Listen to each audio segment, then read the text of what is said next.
राम राम। कैसे हैं आप लोग? उम्मीद है अच्छे होंगे, स्वस्थ होंगे, अपना और अपनों का ध्यान रख रहे होंगे।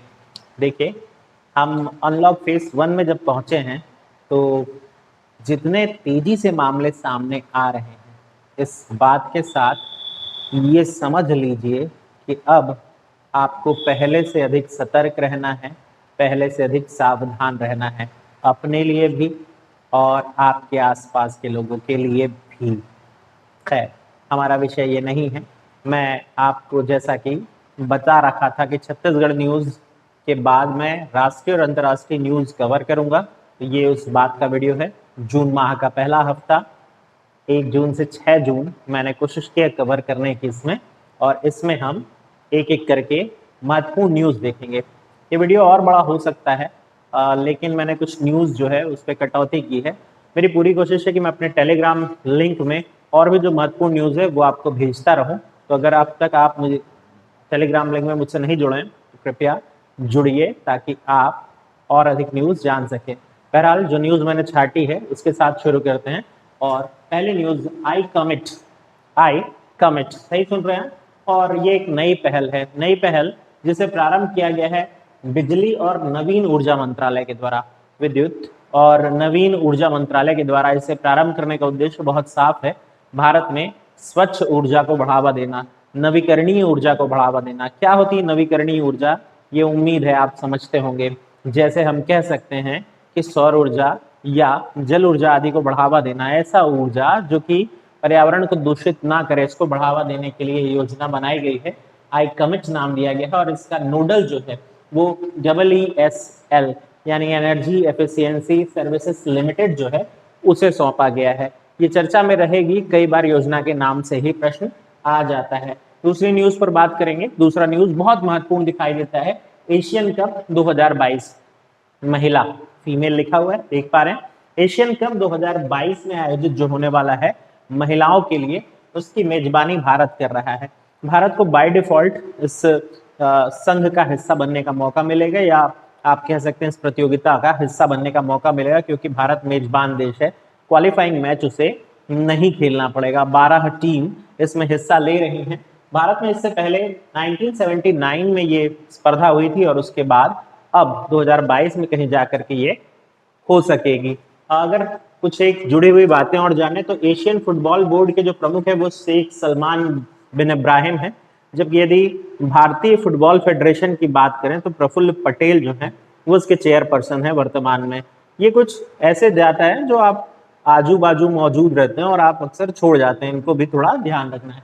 तीसरी न्यूज पर बात करेंगे। नगर वन कार्यक्रम या शहरी वन कार्यक्रम भी आप इसे कह सकते हैं। ये पर्यावरण मंत्रालय के द्वारा प्रारंभ की गई एक महत्वाकांक्षी योजना है, जिसमें 200 नगरों का चयन किया गया है, और उन 200 नगरों में शहरी वन विकसित किए जाने का लक्ष्य रखा गया है। इसके लक्ष्य को 2024 तक पूरा करना है। ऐसा मैं इसलिए लिख रखा हूं क्योंकि इस साल से शुरू करके आने वाले 5 वर्षों में ये पूरा करने का टारगेट रखा गया है। ध्यान रखें, देश के 200 नगरों को या शहरों को इसमें चुना गया है, नगर वन कार्यक्रम नाम दिया गया है। सेम एक प्रश्न ये भी बन सकता है कि हमारे पर्यावरण मंत्री कौन है, तो प्रकाश जावड़ेकर साहब को आप याद रखिएगा। बात करते हैं केरल की। केरल अभी किसी और कारण से चर्चा में रहा। बहरहाल, हम यहाँ बात कर रहे हैं केरल से जुड़े हुए एक अच्छी खबर की। अच्छी खबर क्या है? केरल राज्य सरकार ने यह फैसला किया है कि वो BPL यानी बिलो पॉवर्टी लाइन या गरीबी रेखा से नीचे आने वाले छात्रों को मुफ्त ब्रॉडबैंड कनेक्शन या ब्रॉडबैंड सुविधा जो है वो उपलब्ध कराएगा। इंटरनेट की सुविधा उपलब्ध कराने वाला BPL से या बिलो पॉवर्टी लाइन में रहने वाले लोगों के लिए ऐसा करने वाला पहला राज्य बन गया है। इसके साथ केरल, ध्यान रखें, केरल अपनी शिक्षा को लेकर के जाना जाता है। इस योजना को KFON नाम दिया जा रहा है। यहाँ के, जाहिर सी बात है, केरल को स्टैंड करता है, और फाइबर ऑप्टिक्स नेटवर्क है, ये बन जाएगा। अच्छा, आगे बात करते हैं कि केरल में अगर इस योजना को देखें तो हम ऐसा कह सकते हैं कि मौलिक अधिकारों के रूप में इंटरनेट को प्रभावी बनाने वाला पहला राज्य भी केरल बन रहा है। इस तरह से भी प्रश्न कभी घुमा करके पूछ सकता है कि हाल ही में कौन सा राज्य मौलिक अधिकारों के रूप में इंटरनेट के उपयोग को प्रभावी बनाने की ओर कदम बढ़ा रहा है, तो उसका उत्तर भी बनेगा केरल। अगली न्यूज बात करेंगे ग्लोबल वैक्सीन समिट की। ग्लोबल वैक्सीन समिट, इस बार इसका आयोजन ब्रिटेन को दिया गया था, लेकिन कोरोना के कारण चूंकि आमने सामने मिल पाना या यात्राएं संभव नहीं है, वर्चुअल रहा ये समिट, यानी आभासी रूप से एक दूसरे से इंटरेक्ट कर रहे थे लोग। और इस समिट में हमारे यहाँ से प्रतिनिधि के रूप में भारतीय प्रधानमंत्री ने भाग लिया और साथ ही 15 मिलियन US डॉलर की सहायता इसमें करने की जो बात है वो रखी है। अब आप सोचेंगे इतनी राशि हम क्यों खर्च कर रहे हैं, जैसा कि ये नाम लिखा हुआ है ग्लोबल वैक्सीन समिट, दुनिया भर में आने वाली बीमारियों और उनके रोकथाम के लिए बनने वाले टीकाकरण पर होने वाली शोध के लिए काम किया जाएगा। आप समझते होंगे टीका का क्या महत्व है और अभी जैसे स्थिति है हम ये बेहतर समझ पा रहे हैं। बात करेंगे अगली न्यूज़ पर, ट्यूलिप प्रोग्राम। ट्यूलिप प्रोग्राम हाल फिलहाल में चर्चा में रहा है और इस प्रोग्राम का उद्देश्य जो है वो पढ़े लिखे जो युवा हैं उनसे नवाचार प्राप्त करना है या उनसे ऐसी चीजें जानना या सीखना है जो उनका एक्चुअल टैलेंट है, उसको बढ़ावा देना, उसको प्रैक्टिकल रूप में प्राप्त कर पाने के उद्देश्य से ये योजना प्रारंभ की जा रही है। ट्यूलिप प्रोग्राम केंद्र सरकार द्वारा ये प्रारंभ होगी, जिसमें केंद्र सरकार का मानव संसाधन मंत्रालय तो रहेगा ही रहेगा, उसके अलावा अखिल भारतीय तकनीकी शिक्षा परिषद और शहरी विकास मंत्रालय। कई बार क्या होता है कि ट्यूलिप प्रोग्राम कौन कौन से विभागों की संयुक्त परियोजना है, इस तरह के भी प्रश्न आ जाते हैं, तो आपको याद रखना है मानव संसाधन मंत्रालय तो है ही, उसके अलावा अखिल भारतीय तकनीकी शिक्षा परिषद और शहरी विकास मंत्रालय है। अब इससे एक प्रश्न ये बन सकता है कि इनके प्रमुख कौन है। अगर हम HRD मिनिस्टर की बात करें तो निशंक जी, पोखरियाल, रमेश पोखरियाल निशंक, आप उन्हें याद रख सकते हैं। यदि हम अखिल भारतीय तकनीकी शिक्षा परिषद की बात करें तो डॉक्टर सहस्त्रबुद्धे इसके प्रमुख है। सहस्त्रबुद्धे 3 इडियट शायद आप याद करेंगे, लेकिन ये दूसरे वाले सहस्त्रबुद्धे हैं। और शहरी विकास मंत्रालय जो है वो हरदीप सिंह पुरी जो है संभाल रहे हैं। ये योजना ट्यूलिप, इसकी बहुत सारी डिटेल और है, वो मैं टेलीग्राम लिंक पे डाल दूंगा, और योजना का नाम, मंत्रालय का नाम पढ़ लें, याद रखें। और बहुत डिटेल में अगर जानने की इच्छा हो मेरे टेलीग्राम लिंक पर आप ये कमेंट करके प्राप्त कर सकते हैं। बात करेंगे कृतिका पांडे की। कृतिका पांडे भारतीय लेखिका हैं और इन्हें साल 2020 का यानी इसी वर्ष का कॉमनवेल्थ शॉर्ट स्टोरी पुरस्कार दिया गया है। कॉमनवेल्थ शॉर्ट स्टोरी पुरस्कार अप्रकाशित साहित्य को दिया जाता है, अब तक जो अप्रकाशित रहा है अन्य स्थानों पर। कॉमनवेल्थ यानी राष्ट्रमंडल हम पहले भी चर्चा कर चुके हैं, यानी ब्रिटेन के कभी गुलाम रहे देश, उन देशों के बीच ये स्पर्धा जो है आयोजित होती है। अलग अलग भाषाओं में, अलग अलग क्षेत्र में इसे दिया जाता है और इस साल एशियन स्तर पर ये अवार्ड जो है वो जीता कृतिका पांडे ने। उनकी किताब the great Indian T and snacks, ये किताब का नाम है। और अगर इस किताब की बात करें तो इसके विषय वस्तु पे प्रेम है, एक हिंदू लड़की और एक मुस्लिम लड़के के बीच प्रेम, और उस प्रेम के साथ आए हुए परेशानियां और उस प्रेम के संदेश को ये किताब बताती हुई रची गई है। बात करेंगे अगली योजना की, स्वदेश। स्वदेश एक नाम बड़ा फैसिनेटिंग है और बहुत सारे लोग इससे कनेक्ट हो जाते हैं, फिल्म बहुत लोगों ने देखी होगी, लेकिन यहाँ भी वापसी हो रही है। यहाँ मोहन भार्गव नहीं, बहुत सारे और मोहन भार्गव लौट करके आ रहे हैं जो विदेशों में कोरोना के कारण या तो बेरोजगार हो गए या उन्हें भारत लौटना पड़ा है। तो ऐसे वापस आने वाले जो व्यक्ति हैं जिनके पास कोई स्किल्ड है, कोई स्किल है, कोई हुनर है, उस हुनर का सही यूज करना, विदेशों में वो किस संस्थानों में काम करते थे, उनकी क्या उपयोगिता थी, क्या उन्हें यहाँ उन कामों में लगाया जा सकता है या नहीं, इसका एक डाटाबेस तैयार किया जा रहा है और उसी डाटाबेस का नाम है स्वदेश, skilled workers arrival database, skilled workers arrival database for employment support, ताकि आगे चल के उन्हें यहीं रोजगार की सुविधा उपलब्ध कराई जा सके और ऐसी स्थिति जो कोरोना के कारण उत्पन्न हुई है उससे निपटने में सहायता मिल सके और पलायन रोका जा सके। बात करेंगे उदय कोटक साहब की। उदय कोटक जो कि चेयरपर्सन है कोटक महिंद्रा के CEO हैं, उन्हें वर्तमान में CII यानी कॉन्फेडरेशन ऑफ इंडियन इंडस्ट्रीज या भारतीय उद्योग परिसंघ जो है उसका प्रमुख बनाया गया है। ये भी एक न्यूज है जो बहुत ध्यान में रखनी है आपको। बात करेंगे अगली न्यूज को, कृष्णेंदु मजुमदार जो है, हाँ कृष्णेंदु मजुमदार जो है वो पहले ऐसे अश्वेत व्यक्ति बने। एक तो मैं आपको बता दूं एमी अवार्ड खुद भी जीते हुए हैं, यानी टेलीविजन की दुनिया में दिया जाने वाला एक बड़ा अवार्ड होता है, वो जीते हुए हैं। और इन्हें हाल फिलहाल में BAFTA, British academy of film and television art जो संस्था है, अवार्ड भी होते हैं इसके, बाफ्टा अवार्ड आप सुने होंगे शायद, उसके पहले अश्वेत चेयरमैन बने हैं। फर्स्ट अश्वेत चेयरमैन बनने का जो है इनके नाम उपलब्धि दर्ज हुआ। इन्होंने अभी हाल ही में पिप्पा हैरिस को रिप्लेस किया या उन्हें हटाया है और उनकी जगह पर नियुक्त हुए हैं।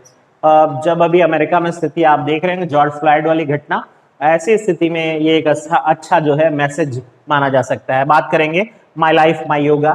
प्रधानमंत्री नरेंद्र मोदी जैसे कि मन की बात में आपसे मुखातिब होते हैं, आपसे वार्तालाप करते हैं, तो उन्होंने इस बार एक प्रतियोगिता आयोजित करने की बात की जिसका नाम है माई लाइफ माई योगा।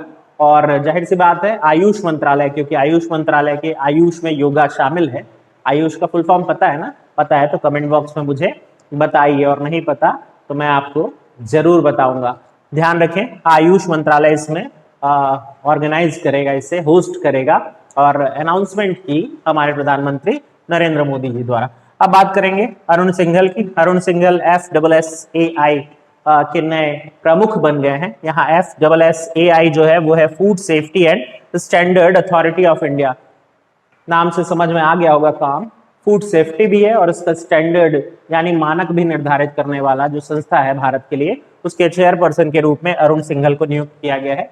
इस तरह की नियुक्ति कई बार प्रश्न में आ चुकी है, इस पर ध्यान रखना है। अगला जो है एक नाम श्यामा प्रसाद मुखर्जी, जनसंघ के एक नेता रहे, या हम कह सकते हैं पहले मंत्रिमंडल में जुड़े हुए वो नेता रहे। हत्या हो गई थी इनकी, विवादित रूप से रहा है ये मामला भी, और इनके नाम पर अभी कोलकाता पोर्ट ट्रस्ट, पोर्ट यानी बंदरगाह का नामकरण कर दिया गया है। तो अब कोलकाता पोर्ट ट्रस्ट जाना जाएगा श्यामा प्रसाद मुखर्जी पोर्ट ट्रस्ट के नाम पर। बात करेंगे एक तूफान की। अम्फान के बाद एक तूफान और भारत में सक्रिय रहा, नाम है निसर्ग। निसर्ग ये तूफान महाराष्ट्र की तरफ आया था। पिछले वाला तूफान जो था वो अम्फान जिसे कह रहे थे वो बंगाल की खाड़ी क्षेत्र की तरफ से सक्रिय हुआ था, जबकि निसर्ग की बात करें तो ये तूफान अरब सागर की तरफ सक्रिय हुआ, और अरब सागर की तरफ पड़ने वाले बड़े राज्यों को प्रभावित कर रहा है, जिनमें महाराष्ट्र और गुजरात जैसे राज्य आते हैं। हालांकि ये तूफान शुरुआत में महाराष्ट्र की तरफ बड़ी तेजी से बढ़ा था, और महाराष्ट्र के रायगढ़ जिले, हाँ बिल्कुल रायगढ़ जिला महाराष्ट्र में भी है, वही रायगढ़ का किला वाला रायगढ़ जिला जिसे शिवाजी ने जीता था, वहां अलीबाग करके एक जगह है, वहां से आकर के ये टकराया। और इसकी रिपोर्टिंग आपने देखी होगी, बड़ी रोचक थी, जिसमें कैमरामैन तो हिल नहीं रहा था पर रिपोर्टर हिल हिल करके बता रहा था कि भाई देखिए कितना तेज तूफान है। Isn't it funny? तो बहुत सारी चीजें टीवी में फनी चल रही है, इसलिए न्यूज सार पढ़िए। टीवी देख करके न्यूज बटोरेंगे तो हालात वही आगे बढ़ते हैं। तो इसके बाद है हमारे पास one nation one ration card योजना। ये भी एक महत्वाकांक्षी योजना रही है, और 1 जून से इसे पूरे देश में लागू करने की घोषणा या प्रभावी बनाया जा रहा है। One nation one ration card, आप अपना राशन कार्ड अब स्विच कर सकेंगे, राज्य बदलने पर भी प्रॉब्लम नहीं होगी। इस उद्देश्य से इसे प्रभावी बनाया गया है। बात करेंगे अगली न्यूज की, जो कि अगर इन कुछ दिनों के भीतर देखें तो एक बहुत बड़ा अनाउंसमेंट हुआ, एक अध्यादेश पारित करके इसे अनाउंसमेंट किया गया है। आवश्यक वस्तु अधिनियम में सुधार किया गया अध्यादेश जारी करके। अध्यादेश जारी कब किया जाता है? जब संसद सदन में या सत्र में ना बैठ रही हो और कोई कानून बनाना बहुत जरूरी हो।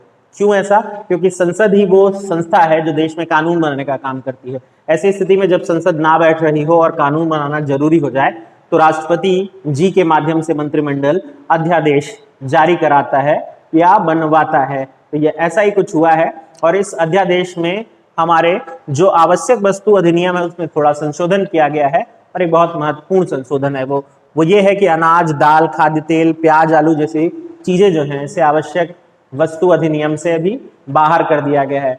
इसके लाभ भी हैं, हानि भी है। लाभ ये हो सकता है कि ऐसी वस्तुओं को अब जब बम्पर उत्पादन हो जाएगा तो किसान अपने हिसाब से कोल्ड स्टोरेज में रखने या अपनी मर्जी के दाम में बेचने को भी स्वतंत्र होगा।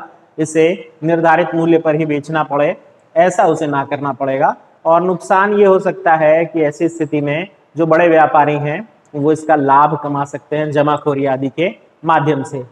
आवश्यक वस्तु अधिनियम एक बार थोड़े दिन पहले भी चर्चा में आया था, जब 2 वस्तुओं को आवश्यक वस्तु अधिनियम में डाला गया था। कौन कौन सी 2 वस्तुएं थी? एक था मास्क N95 वाला, और एक था सैनिटाइजर। इन दोनों वस्तुओं को आवश्यक वस्तु अधिनियम में डाला गया था। ध्यान रखिए सरकार बीच बीच में इसमें परिवर्तन करते रह सकती है, जैसी जरूरत उस हिसाब से। इस तरह से सरकार मूल्य नियंत्रण का काम भी करती है। आगे बढ़ते हैं, अगली न्यूज पर बात करते हैं। डीआरडीओ यानी भारत की एक ऐसी संस्था जो डिफेंस रिसर्च का काम करती है, defence research and development organisation है यहाँ डीआरडीओ। उस संस्था ने एक नया किट बनाया है, या एक तरह से कहिए एक नई डिवाइस बनाई है जिसे अल्ट्रा स्वच्छ नाम दिया गया है। ये कीटाणु शोधन यूनिट है और जो पूरी तरह से जर्म क्लियर करने में सक्षम है। बात करेंगे डिब्रू-सैखवा की। डिब्रू-सैखवा अगेन बहुत चर्चा में रहा। अभी पर्यावरण दिवस हम 5 जून को मना भी रहे थे और पर्यावरण को क्षति होते हुए हम देख रहे थे। डिब्रू-सैखवा में जैव विविधता पर यहाँ संकट आ गया है। डिब्रू-सैखवा में हुआ ये कि वहाँ एक कंपनी है ऑल इंडिया लिमिटेड, और उसके एक संयंत्र के कारण डिब्रू-सैखवा जो है वो दूषित हो गया और वहाँ जैव विविधता खतरे में आ गई है। डिब्रू-सैखवा एक समझ लीजिए नेशनल पार्क है। याद इसे जरूर याद रखिएगा आप। असम क्षेत्र याद रखिएगा। और अगर बात करें असम के डिब्रू, जाहिर सी बात है नाम ब्रह्मपुत्र नदी वहां से होकर के आ रही होती है, उस स्थान पर आपको ये जो है दिखाई दे जाएगा डिब्रू-सैखवा नेशनल पार्क। बात करेंगे अच्छा, डिब्रू-सैखवा में एक छोटी सी चीज मैं आपको और बता देना चाहूंगा। डिब्रू-सैखवा गिब्बन नाम का एक जीव होता है, लंगूर की प्रजाति समझ लीजिए, उसके लिए तो जाना ही जाता है। साथ ही साथ गंगेटिक डॉल्फिन भी यहाँ पाई जाती है, तो इनको भी संकट उत्पन्न हो पाया है और ये अभी रेड डाटा सूची में जाहिर सी बात है शामिल है, यानी संकटग्रस्त हैं। इस पर भी ध्यान रखना है। बात करेंगे एक मछली की, बिच्छू जैसे दिखने वाली एक मछली है, इसलिए स्कॉर्पियन जो है ये नाम इसमें आप देख पा रहे होंगे, स्कॉर्पिनो सिप्सन नेग्लेस्टा। ये मन्नार की खाड़ी में प्राप्त हुई एक मछली है जो बिच्छू जैसे गुण वाले या बिच्छू जैसे रंग रूप वाले स्वरूप में दिखाई दी। फोटो देखना हो तो टेलीग्राम लिंक पे आइएगा, मैं आपको फोटो भेज दूंगा, आप देख सकते हैं। मन्नार की खाड़ी यानी भारत श्रीलंका के बीच का वो रीजन। जब आप भारत का नक्शा देखते हैं तो नीचे का जो हिस्सा है जहां आप कन्याकुमारी की तरफ से फिर श्रीलंका को वो छोटा सा लटका वो दिखता है नारियल जैसा, बस उस बीच के भाग को मन्नार की खाड़ी कहते हैं। समुद्री जैव विविधता पार्क भी है भारत का, जानेंगे इसे, बहुत महत्वपूर्ण है। और वहाँ ये जो एक नई प्रजाति है वो दिखाई दी। बात करेंगे कुछ महत्वपूर्ण दिवस जो इस बीच में होकर के गुजरे, जिनमें 1 जून ग्लोबल डे ऑफ पेरेंट्स यानी माता पिता दिवस आप समझ सकते हैं। वैसे छत्तीसगढ़ में 14 फरवरी को माता पिता पूजन दिवस भी मनाया जाता है। शुरू बापू आशाराम जी ने करवाया था। एक जानकारी और बताता हूँ मैं आपको, ये भी ध्यान रखना है आपको, कई बार होता है पूछ लेता है भाई। 1 जून को विश्व दुग्ध दिवस भी मनाया गया और वर्ल्ड मिल्क जो है ये बहुत महत्वपूर्ण इसलिए है भारत के लिए क्योंकि भारत दुनिया में दूध का नंबर 1 उत्पादक तो है, लेकिन उपलब्धता जो है दुनिया में सबसे अधिक भारत की नहीं है। यानी भारत के प्रति व्यक्तियों को दुग्ध उपलब्धता उतनी नहीं हो पाती जितनी मिलनी चाहिए उन्हें, लेकिन उत्पादन के मामले में हम नंबर 1 हैं। वैसे दुग्ध का उत्पादन बढ़ाने के लिए एक व्यक्ति ने बहुत काम किया था। जिस व्यक्ति ने ये काम किया था उनका नाम था डॉक्टर वर्गीस कुरियन। डॉक्टर वर्गीस कुरियन की बात करें, केरल से आने वाले ये महत्वपूर्ण व्यक्ति रहे जिन्होंने सहकारिता मॉडल को अपना करके भारत में दुग्ध क्रांति ला दी थी। 1970 की बात कर रहा हूं मैं। ऑपरेशन फ्लड नाम दिया गया था। कई बार ऑपरेशन फ्लड से बाढ़ जैसा कंफ्यूजन हो सकता है, लेकिन यहाँ बाढ़ लानी थी दूध की। ध्यान रखें, ये वो व्यक्ति हैं जिनकी ऑडियो बायोग्राफी मिलती है, लोगों की ऑटोबायोग्राफी मिलती है, इनकी ऑडियो बायोग्राफी है, यानी वॉइस में रिकॉर्ड की गई किताब। किताब का नाम है the man who made elephant dance. The man who made elephant dance, ये वो किताब है जो ऑडियो बायोग्राफी के रूप में है। जैसे गुलजार साहब ने भी इसे रिकॉर्ड किया है, आप YouTube में शायद सर्च करें तो आपको मिल सकती है। बात करेंगे और ना मिले तो भाई सर्च करिएगा, खोजने के लिए पूरी दुनिया पड़ी हुई है। वैसे आनंद जो संस्था है या आनंद में स्थित जो संस्था अमूल है वो दुनिया का सबसे बड़ा सहकारी ब्रांड है। वो अहमदाबाद गाड़ी जाती है ना, उसके पीछे आप देखे होंगे 2 मिल्क बोगी लगी होती है, पूरे भारत से मिल्क कलेक्शन। और फिर अमूल कितना बड़ा संयंत्र है ये आप जानते हैं। आत्मनिर्भर बनने की अगर बात करें तो अमूल ने काफी आत्मनिर्भर बनाया भारत को। अब बात करते हैं 2 जून की। 2 जून तेलंगाना गठन दिवस। जाहिर सी बात है 2014 में तेलंगाना का गठन जब हुआ तो आंध्र प्रदेश राज्य पुनर्गठन अधिनियम के माध्यम से इसका गठन हुआ था। देखिए, कोई भी राज्य जब बनता है तो या तो हम बाहरी राज्य को भारत में शामिल करके उसे बना सकते हैं, या राज्य के भीतर से या राज्य की सीमा में परिवर्तन करके जब बनाया जा सकता है। जब इस तरह का होता है प्रावधान तो जिस राज्य से हम अलग कर रहे हो उस राज्य के पुनर्गठन अधिनियम का नाम इस पे लिया जाता है। जैसे छत्तीसगढ़ बना तो हम कहेंगे मध्य प्रदेश राज्य पुनर्गठन अधिनियम इसे कहेंगे। उसी तरह तेलंगाना को हम क्या कहेंगे, आंध्र प्रदेश राज्य पुनर्गठन अधिनियम। ये भी एक इंटरेस्टिंग बात है कि भारत में भाषाई आधार पर बनने वाला सबसे पहला राज्य आंध्र प्रदेश ही था। 1953 की बात कर रहा हूँ। और उसके बाद ये संघर्ष रहा कि भाई आंध्र प्रदेश से अब तेलंगाना को अलग हुआ, और इस संघर्ष की आंच इतनी अधिक थी कि ये हुआ 2014 में। बात करेंगे 3 जून की। अच्छा, 2 जून को एक और चीज छूट रही थी, world day of sex workers जो है, या प्रोस्टिट्यूट, या हम चलती शब्द में और भी अलग अलग शब्द कह देते हैं, इस तरह के शब्दों का प्रयोग ना करके हम यही शब्द देखते हैं। World day of sex workers जो है, उनके अधिकारों के लिए दिवस के रूप में भी मनाया जाता है। 3 जून विश्व साइकिल दिवस के रूप में मनाया जाता है। यदि आपको अपनी पहली साइकिल का अनुभव याद है, जब आपको पहली साइकिल मिली थी, तो वो खुशी याद होगी। अगर याद है पहली साइकिल कब मिली, तो कमेंट बॉक्स में बताइए, कुछ फन हो जाए, कुछ मजा हो जाए। बात करेंगे, अच्छा साइकिल किसने बनाई, ये आप बता सकते हैं नीचे कमेंट में। जीके का क्वेश्चन, आजकल जीके बड़ा खेल रहे हैं लोग न्यूज चैनल पे भी, हम भी थोड़ा खेल लेते हैं। तो 4 जून जो है वो day of innocent children victim of aggression, यानी वो बच्चे जो कि एग्रेशन का शिकार हो जाते हैं बड़ों के, उनके लिए या उनके खातिर मनाया जाने वाला एक दिन जो है वो रखा गया 4 जून। 5 जून तो आपको पता ही है, विश्व पर्यावरण दिवस सेलिब्रेट करते हैं। इस साल इसकी होस्ट कंट्री कोलंबिया रही, या होस्ट टाउन जो है वो आप देख सकते हैं कोलंबिया रहा। पिछले बार चीन था, और इस साल जो है वो विश्व पर्यावरण दिवस होस्ट करने वाला कोलंबिया। अच्छा, अगर विश्व पर्यावरण दिवस की बात करें तो 1974 में इसे पहली बार जो है मनाया गया था, और सच कहें तो यूनाइटेड नेशन ने 1972 में इसे एक बार मना लिया था, लेकिन 1974 से लगातार मनाया जा रहा है। स्टॉकहोम में पहली बार मनाया गया था, और तब से लेकर के दुनिया के अलग अलग देश इससे जुड़ते जा रहे हैं। जैव विविधता को बढ़ावा देना इस बार की थीम है। प्रकृति और हम जो है वो भी आप समझ सकते हैं कि किस तरह से जुड़े हुए हैं, इसलिए पर्यावरण दिवस बहुत जरूरी दिखाई देता है। 6 जून की बात करें तो यूनाइटेड नेशन रूसी भाषा दिवस के रूप में मनाया जाता है। वैसे रूसी भाषा दिवस के रूप में मना तो लिया जाता है, लेकिन दुनिया में सबसे ज्यादा बोली जाने वाली भाषा रूसी नहीं है। कौन सी है? चीनी मैंडारिन दुनिया में सबसे ज्यादा बोली जाने वाली भाषा है। वैसे चीन आजकल तो भाई सब बायकॉट चल रहा है। बात करेंगे 7 जून की, ले लेते हैं एक एक्स्ट्रा। तो वर्ल्ड फूड सेफ्टी डे जो है वो मनाया जा रहा है 7 जून को।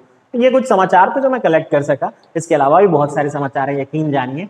एक हफ्ते के समाचार एक साथ बटोर पाना बहुत मुश्किल होता है, तो यदि आपको लग रहा है कि हम समाचार 2 या 3 दिन में बनाएं एक बार, ताकि हम डिटेल में कवर कर सकें, तो कमेंट बॉक्स में बताना मत भूलिएगा कि आप किस तरह से समाचार को देखना या सुनना चाहते हैं। डिटेल में चाहिए तो हम कम दिनों में बनाएंगे, और यदि ऐसे ही चाहिए तो 7-7 दिन, कोई दिक्कत नहीं है। अच्छा लगा आपसे मिल करके, ध्यान रखिएगा अपना। हो सके तो आज ही के दिन एक और वीडियो आएगी। संविधान को आपका साथ मिला, मेरे संविधान के वीडियो को, आप सबको धन्यवाद। न्यूज को भी आपका साथ मिला, इसका भी धन्यवाद। और सब्सक्राइबर यदि आप अपने मित्रों को जोड़ करके भी बढ़ाते हैं तो मैं आपका आभारी रहूंगा, और मेरा उत्साह भी बढ़ता रहेगा। चलिए मुलाकात करते हैं, ध्यान रखिएगा अपना भी और अपनों का भी। Good night.